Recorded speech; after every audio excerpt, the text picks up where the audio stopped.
Now we're going to make the decision on where our cut's going to be. My panel's 12 inches wide, so I need at least 6 inches left after I make the cut. So I can't go way over here because I've only got 4.5 inches. So I got to be over here somewhere. And also I've got a crack in the veneer here. And I need to get at least 21 inches out of it. So what I might do, and I've got 7 inches to the crack. So I think I'm probably going to go this way.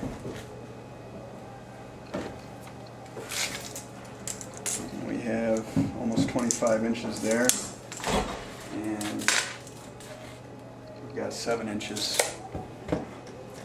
So I'm just going to draw myself a very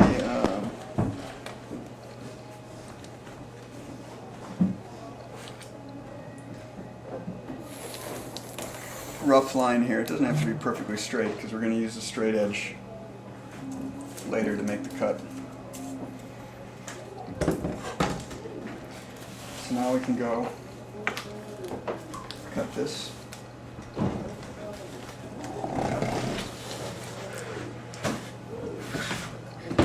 There's all kinds of ways to cut veneer.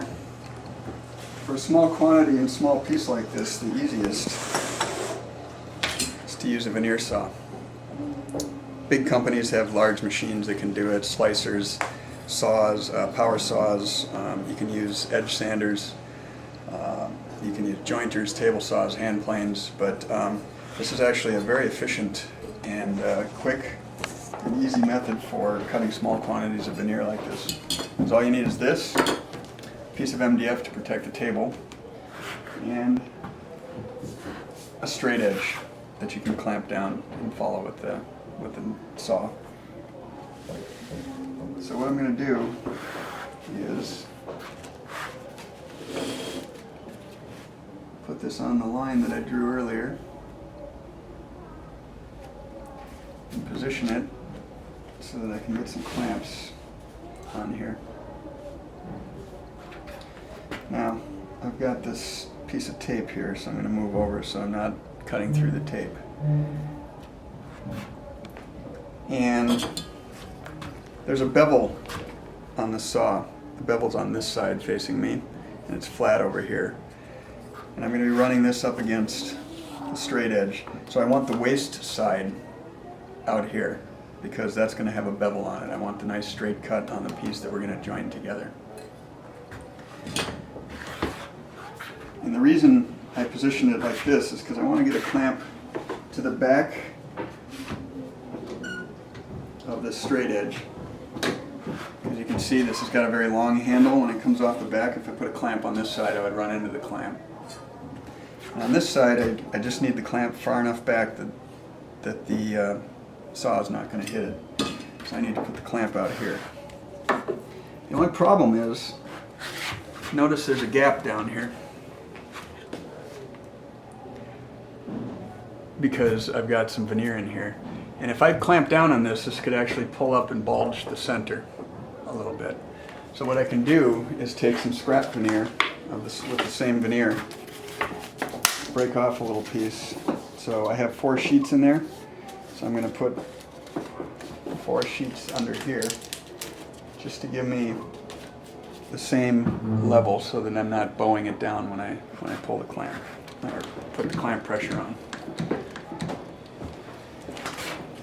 It's staying pretty tight here. There's a little waviness in the veneer, but if I push down on it with my hand, it stays pretty tight.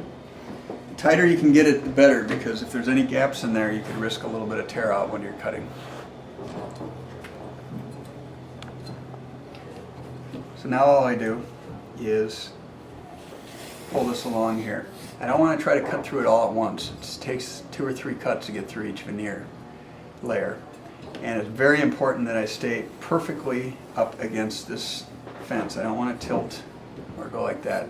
So I like to take 4 fingers onto the saw like this and use that. And I'm really not doing much with this hand. I don't want to pull on the handle like this. I just want to use this to sort of guide things. And I'm just going to go nice and lightly pull pull through. You can hear it starting to go through that first piece.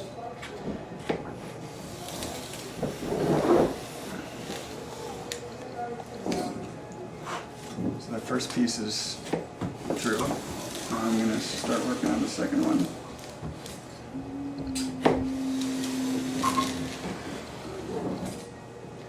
Looks like I'm completely through. So those are the waste pieces.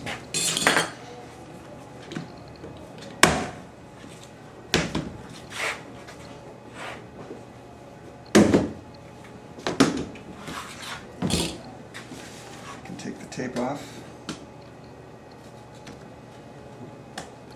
Make sure that I didn't cut my numbers off, so my numbers are still here. If I would have cut, the numbers would have been onto the waste piece, I'd renumber things right now.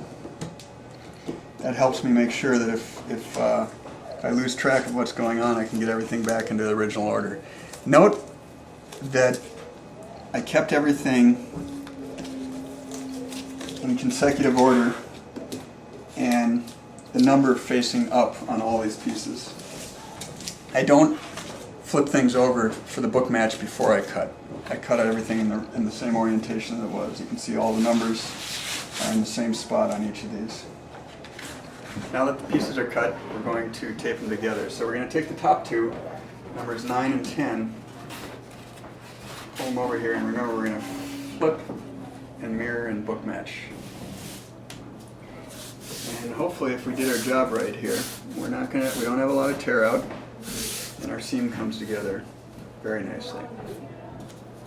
You can see here's where I've got the ability to shift things back and forth so that things match up the way I want. Now, this is a really interesting veneer. You see this pattern here? That's actually the same pattern mirrored, but when it's flipped, see it looks light over here and dark over here? That's because veneer has two sides. One's called a tight side and one's called a loose side. The tight side, when veneer is cut and sliced, the knife is coming down and slicing it, and it's compressing the fibers on this, or it's tearing the fibers on this side. It's coming down in between here. It's tearing the fibers on this one and pulling the fibers on the one that's coming off. And what it does is it ends up reflecting the light a little bit differently on both sides of the veneer. Which is why it can be difficult now to line the patterns up. But what I can tell, this is the same pattern, and I can also see this V shape coming up here, and I want the point of the V.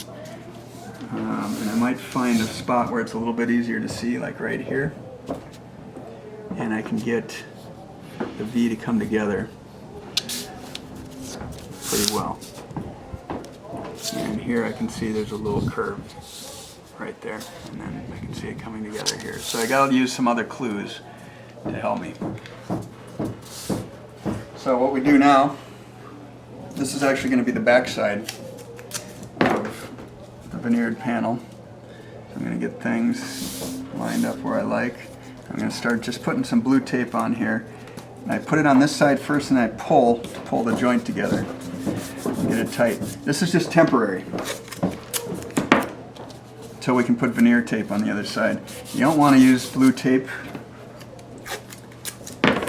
to tape the seam together to go in the vacuum bag, because when it comes out of the vacuum bag, even though blue tape doesn't stick all that well, once it's compressed into the wood and you try to pull it off, it'll pull the wood fibers right out of the wood. So they make a special tape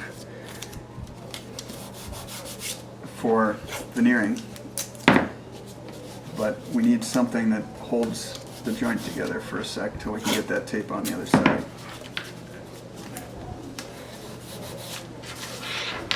Now we can flip it over and make sure it looks good from this side, which it does. I can see that the point of the V is coming together nicely there and there.